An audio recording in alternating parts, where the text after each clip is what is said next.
Yes, YouTube. Welcome back. So this is episode 2 of Just the Start, the prep series. And we're in for posterior today, so I'll talk you through the session as we go. I'm currently now 11 and a half, more or less, 11 and a half and 15 and a half weeks out. We'll do a little reveal here and I'll keep it off socials, but I'll just keep on the YouTube for anyone who does watch. I've actually entered an earlier show, so I'm like 6.5 weeks out. I think it's like 6 weeks, 4 days out. Now, I'm not going to be 100% for this show. Obviously, we're going to go on to bigger shows and improve as the season goes along. But it's just a chance for me to step on stage with a lot more muscle, a very different physique compared to 2023. It's going to be a chance to wash off some fatigue, have some high days, lower output, which we're going to need because we're well ahead, and dust some cobwebs off in terms of posing, being on stage, a tanning process, little things like that. So when I eventually step on to kind of the main shows of the season, I'm still going there to win, of course, but when I step in for the main shows of the season, I've kind of got those show days nerves out and I've been back on stage, so I have some good feedback in terms of where my physique needs to go and little tips on how I can improve presentation, because we're never perfect, we're never the finished article, it's always looking to improve. But yeah, we're in for posterior today. 10 working sets, started with the lying hamstring curl, started with hanging leg raises, cable ab crunch. I don't count that in my volume. That's 3 sets between the two and that stays in throughout the off season. And then single set, lying hamstring curl, and now 1 set of the RDL. I think the worst part of the RDL is grabbing all the fucking plates.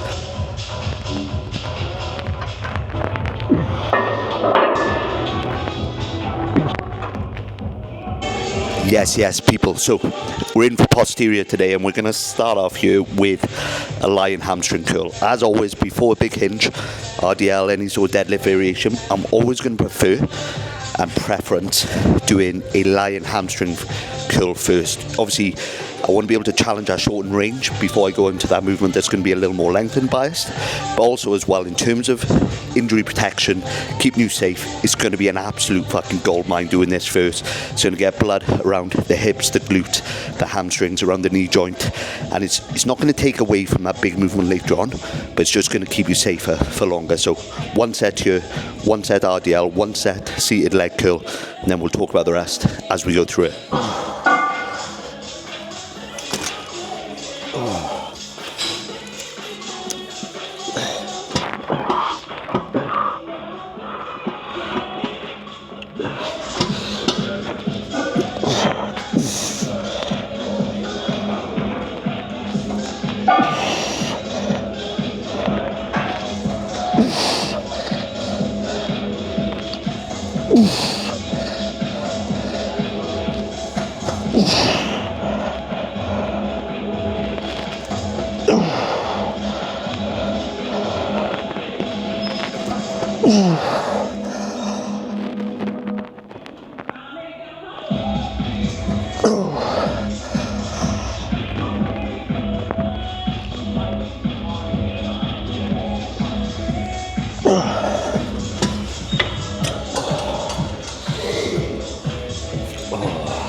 How to level up your lying hamstring curl. Now, one of the biggest lies that's ever been told on a lying hamstring curl is keeping your pelvis tucked and pressed down. You actually want a little movement at the pelvis. It's going to help get our hamstring short. Now, the cue you want to think about is pressing your quads down into the pad, not your pelvis.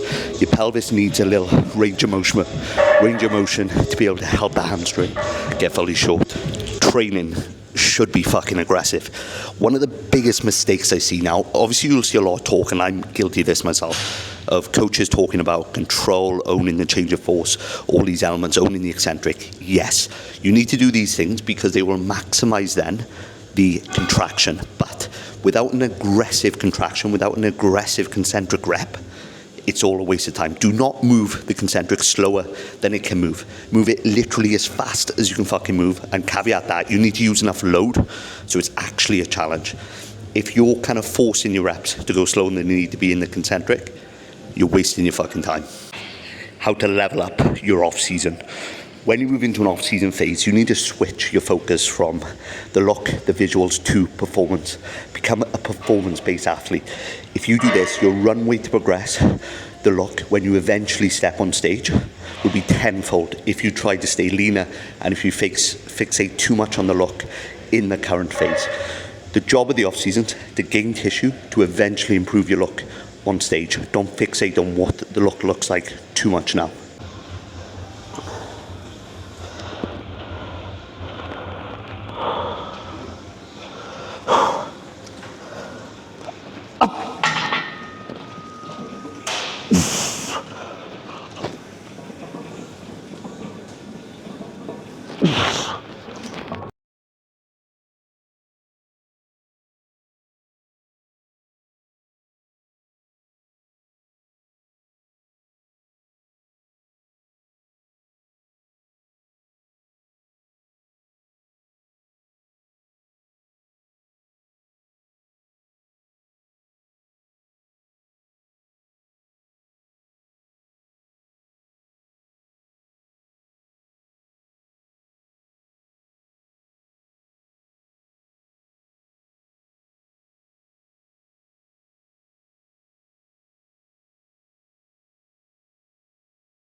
Bodybuilding should be fun, unless you're a fucking wet wipe. Now, the biggest issue I see with bodybuilding is it causes people anxiety, it causes people unnecessary distress, stress, and they're so fixated on the end goal, they don't enjoy the process, comparing themselves to others. Now, bodybuilding, if you create the mindset and the attitude that it's you versus you, it'll become a more enjoyable process, it'll become a more beneficial, it'll become a low stress environment, you'll actually make more progress, you'll feel fulfilled, and like I said, you'll actually enjoy it, or just be a fucking wet wipe. So that's a light hamstring curl done, that's the RDL done, now we're on some tricep work, then a seated leg curl, and then finishing off with some lats and upper back. Now, the RDL today, it was a lifetime PB at 240 times 5, which, I'm 6.5 weeks out from show number 1, 11.5 weeks, 15.5 weeks out from show number 2 and number 3 respectively. So performance is still climbing, and at this point it should. I think I've got probably another couple of weeks, and then the mindset will be to progress at all costs. The progressions will, of course, be slower, and there will be a lot more kind of maintenance. There may be a small drop off in performance, but that's acceptable in a prep, especially the back end. Now, your job isn't to mitigate that regression whatsoever, because if you do that, you're going to alter execution, you're going to cause even less stimulus than the regression itself from having poor execution, and you're going to higher risk of attaining an injury. So it's really important that you keep execution honest and you just accept the results for what they are. You go in, obviously balls to the wall to get as much as you can out of your sets, but if you get one rep down, if you have to drop load a touch to keep the stimulus high, that's worth it.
I favourite single arm work for kind of my weaker body parts, arms, delts, lats, because I just find And those body parts as well, what you'll also notice, they're further away from the trunk.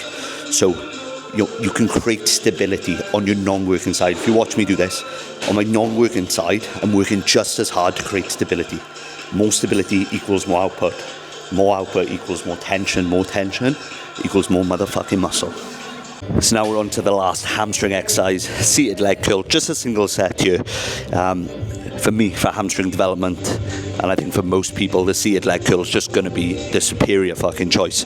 What you'll notice here, I'll have the mat here, just because the kind of point where the thigh pad sits, it's not quite perfect. It's not enough stability, and because my quads are massive, it doesn't go any further. So, no, maybe I just need bigger quads so I don't have to pull it down any at all. So I'm just going to put the mat there, just to obviously create that little bit more tightness and stability, because obviously with something like a seated leg curl, your ability to create that stability is going to lead to better outcomes. So yeah, I'm going to get in after it. Progress incoming.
Now we're into the dual arm lat pull down. Now with this, it's what I'm looking to do is get this upper arm traveling in front of me to elongate the lat. I'm not looking to go up, I'm looking to go forward to keep tension on the lat.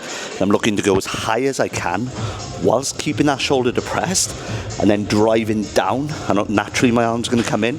So obviously you're just going to follow the curvature of that kind of shoulder joint as we move through the humerus or buzzwords, and then down into the hip. I really like this. This is probably the only kind of dual arm lat work I do, and I personally think it's effective, except something like a Terry's pull down, which is obviously you're going to get a lot of lat, but you're going to get a lot of Terry's, a little upper back as well. So one set here, 2 sets, single arm pull down on the granite pull down, and then prime row. Then we're going to finish off with some nasty Smith split squats.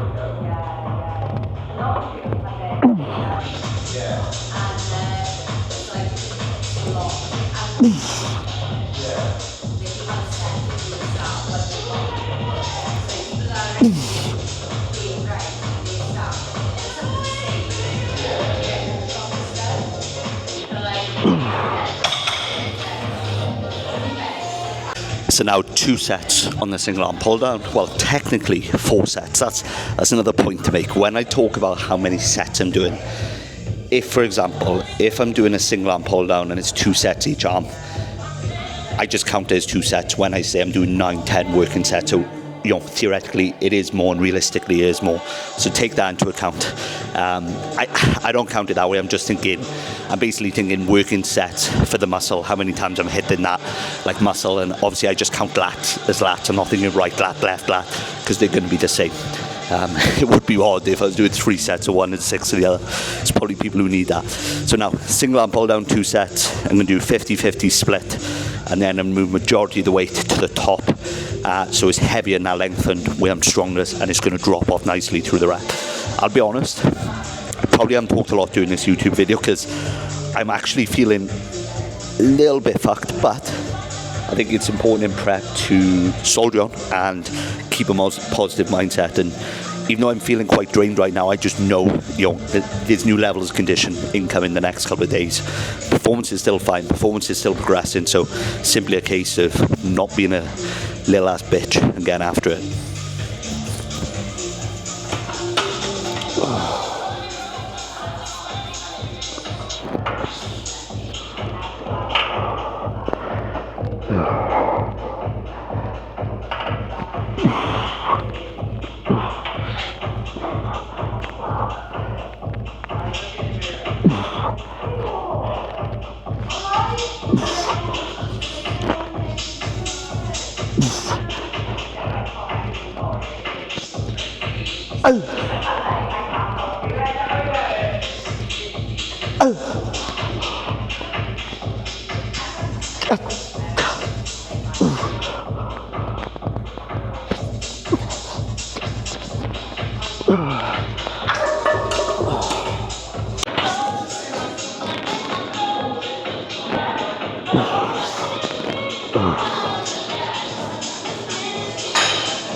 The secret to making dieting as easy as fucking possible: actually nail your fucking off season, build some muscle.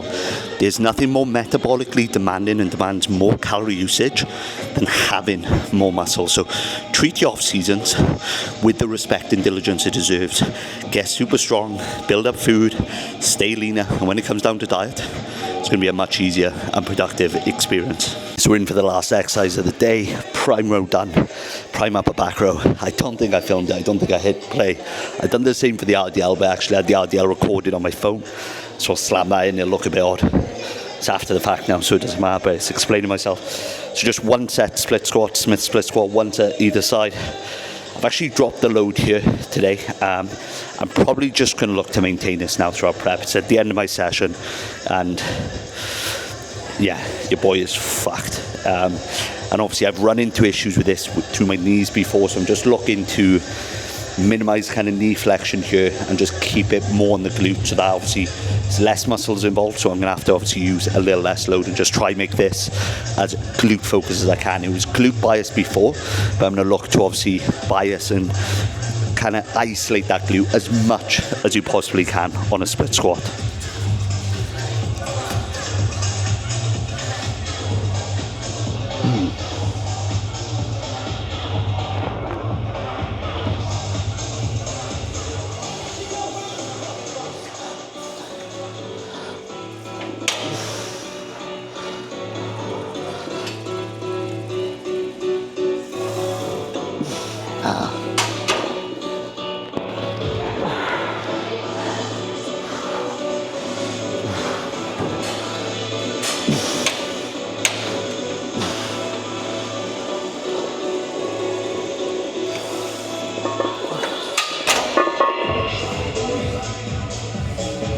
So a little miscalculation. I was going to do 2 plates per side, obviously changing the setup.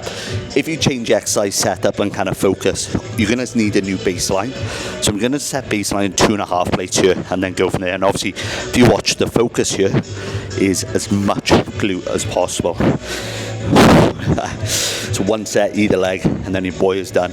Cardio, pose, and eat, and probably a nap. Woo!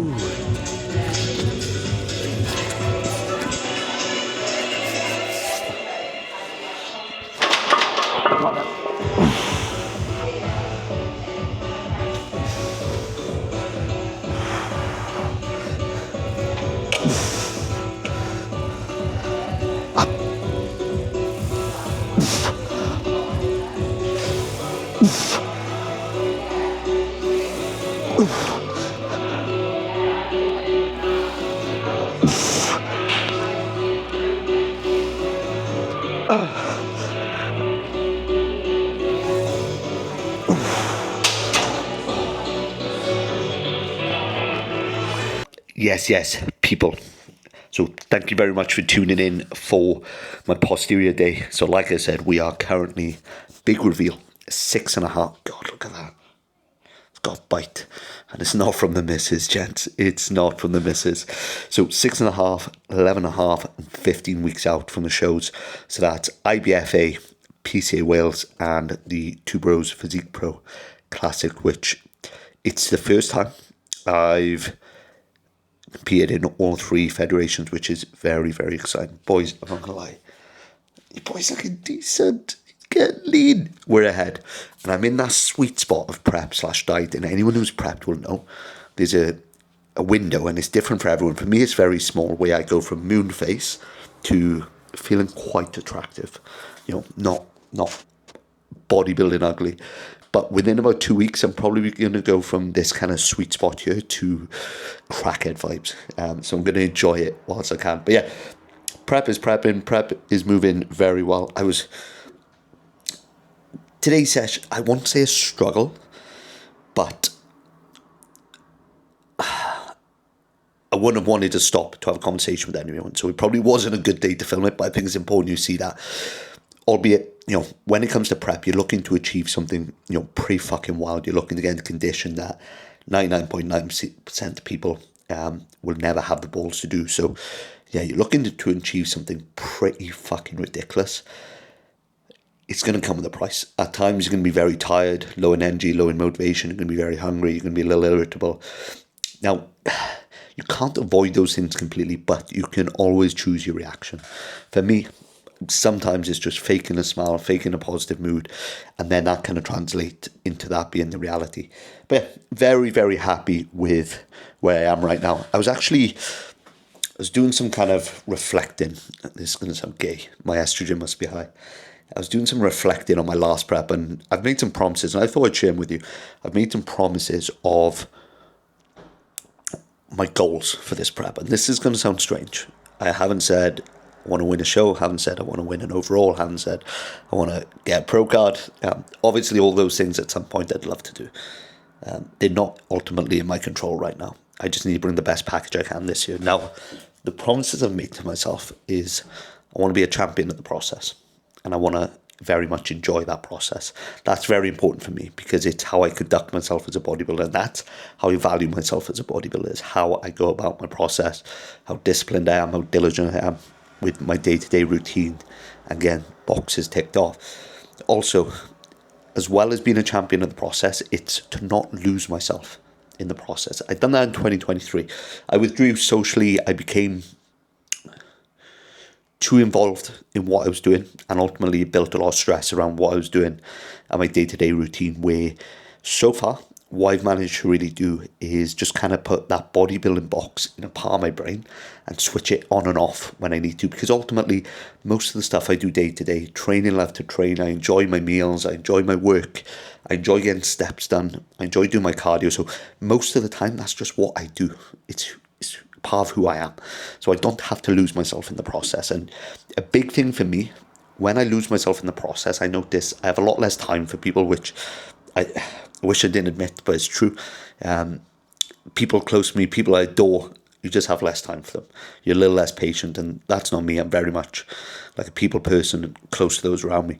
And also another couple of things, I can't watch films and listen to music when I lose myself in the process, because my brain is like, you need to be productive, you need to be productive, you need to be listening to a podcast that's going to further educate you, make you a better bodybuilder coach or businessman. You need to do these things.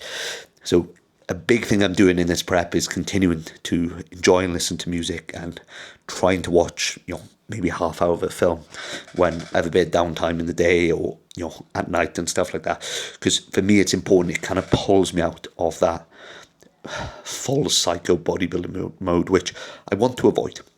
At times I may have to go there when things get really difficult for small periods of time. But the aim of this prep is to avoid that. Because ultimately, I'm still a businessman, I'm still a coach, I'm still a husband, still a father, still a friend. I'm very fortunate with the group of friends I have, and obviously family as well. So it's very, very important for me that I don't let those things fall at the wayside for my pursuit of bodybuilding, which inherently is a very selfish sport. So I do need to be mindful of that. But anyway, I hope everyone enjoyed. I'll put up some physique shots. I'm absolutely loving the look at the moment. I know it's not the bodybuilding thing. You should always be like, this isn't good enough, I can do better. But it's the best I've ever looked. It's not the best I ever will look, but it's the best I've ever looked. And I've come a long way for a lot of hard work in. And I'm really enjoying the fruits of my labour. So I'm really enjoying the look. And I'm looking forward to it continuing to progress. Just because I'm happy with where I am and the progress I made, it doesn't mean I'm taking my foot off the gas. If anything, it just pushes me more. I can kind of see now I've got some okay potential and not awful genetics. I was just doing it for the love of the game before, but now I might feel like, maybe I'm cut out to do pretty well in this game. Pretty well is relative to everyone. It's not something I've ever voiced, but eventually I would like to get an IFBB Pro card. However long that takes, we'll see. If I don't get it, if I fall short, we'll have a blast on the way. Figuratively and literally. Anyway, please like, comment, share, subscribe. This has been your posterior day for Just the Start, episode 2, prep series. And this is your post-session bollocks. And this is JP out.